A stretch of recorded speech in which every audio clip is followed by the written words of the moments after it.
The debate over so-called sanctuary policies has real consequences. It has consequences for our law enforcement officers, but also for the families that live here and the businesses that are just trying to provide for their community. Governor Pritzker and Mayor Johnson are answering that question every single day of who should be our priority, who should be our responsibility, and over again, they're choosing criminals. In just the last 7 months, ICE has issued over 1,664 detainers in Chicago alone. 1,664 detainers we have lodged against violent criminals.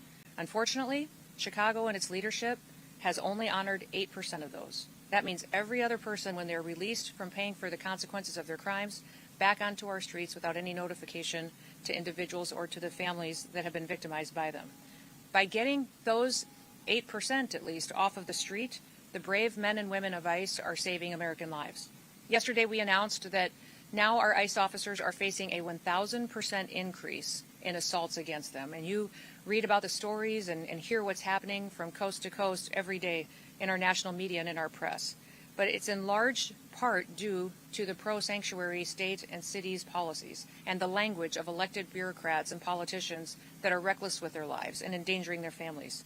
Every public official should talk about and work to protect people, to keep them safe and American people's lives safe. I want you to look at the contraband that's in front of me. We have 20 kilograms of fentanyl that's in front of me on this table.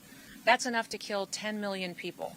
And here out of this office, this was interdicted just days ago here in Illinois. And because these federal officers have been out on the streets picking up criminals and dangerous individuals, we were able to take this 20 kilograms of fentanyl off the streets and save over 10 million lives.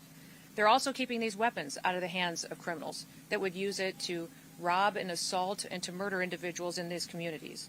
Unfortunately, all of the politicians that have spoken out against their efforts, their desire appears to be that they would like to have more of this on their streets, more drugs out there for their kids and families to be victimized, more guns out there committing crimes. That is not the work that we do in ICE. The work that we do is to protect people and make sure that we remove these weapons and drugs off of our streets and hold those criminals accountable who would go forward and continue to use that to harm individuals.